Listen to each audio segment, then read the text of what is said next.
To be a part of this and sitting on this set and seeing like how grandiose everything is, but still grounded, I can't wait. Absolutely incredible.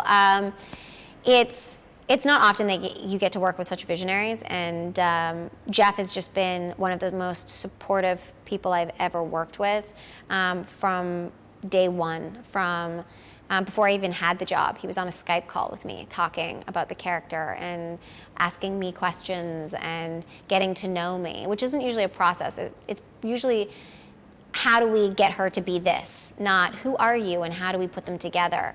The audition process or the testing process was him just and I talking on camera, and the support that you feel as an actor was really profound. Like when I got it and they brought me into this room where it has a big Marvel banner and like other Marvel memorabilia and casts and things, and it says Marvel and it said Inhumans, and there was Anson's photograph and my photograph underneath as like cast, and I just started to like tear up. Like the kindness is just incredible, and I was like, you have no idea how much this means to me. And he was like, no, I do. Like, I do. And I was like, okay, because it's scary. Like I've said this before, it's scary to say how badly you want something. And I really wanted to be a part of this project. Right after I got the role, my phone rang, and it was Jeff. And I'd been crying, because as soon as I got the role, I walked into my house, and I was like, my mom was visiting, because if I got the role, I had to leave the next day. And I walked in and looked at my mom, and I was like, I got it. Like, I got it, and just started crying. And I was like trying to pull it together, and my phone's ringing, and I look down, it says Jeff's below, but I'm like, okay. I'm like, hello? I'm like trying to be all put together. And he goes, Serinda. And I go, hi, Jeff. And he goes, I have 3 words for you. And I was like, okay. And he goes, welcome to Marvel. And I just lost it. I was like the fact that you call, the fact that you make that, and the fact that that means so much to me. I'm so excited to be on this production. So excited. It starts off with our average Inhuman family with all of our superpowers living on the moon in Adelan. And you can start to see at the beginning that there's a bit of conflict, obviously, between Maximus and Black Bolt, as every good story does. And there's disagreement on how Adelan should be ruled and the caste systems and what goes on. And I think that friction comes from when they were younger, too. They're 2 brothers, right? And one wanted the responsibility and one doesn't. One got everything, one got nothing. Literally, Maximus is turned into a human. So he's not even part of the Inhumans anymore. And so you see that. You see the battle between the 2 of them. And slowly Maximus starts to put things together and get some power and get some momentum against Black Bolt.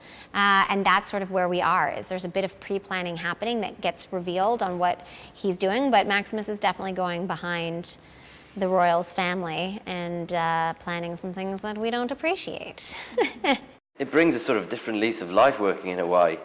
It's such a different place to anywhere I've ever been before, the island lifestyle. And I think, yeah, and I mean, working here, we're working in essentially it was a plane manufacturing factory or something, and so it's this huge space, this huge warehouse, basically, which they've built all the sets in, so you can actually move in between the sets, which is pretty cool.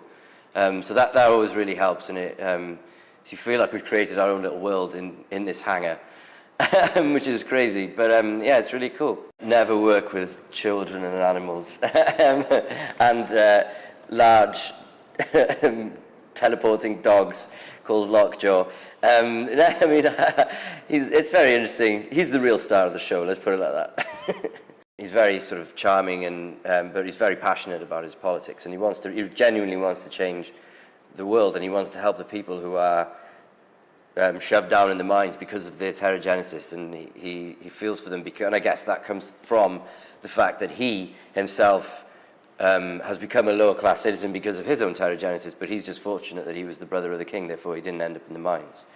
So I think you've got all that conflicting things going on, and how he would very much like to be king, and I think he believes, and he might be right, that he would be a better king than Black Bolt. The society is kind of separated into an almost caste system, where at a certain point of their lives, around 15, the Inhumans go through the pterogenesis process, which is kind of their coming of age. The Inhumans are a race of superhumans, which originated on Earth and are a result of genetic testing that went on by the Kree many years ago.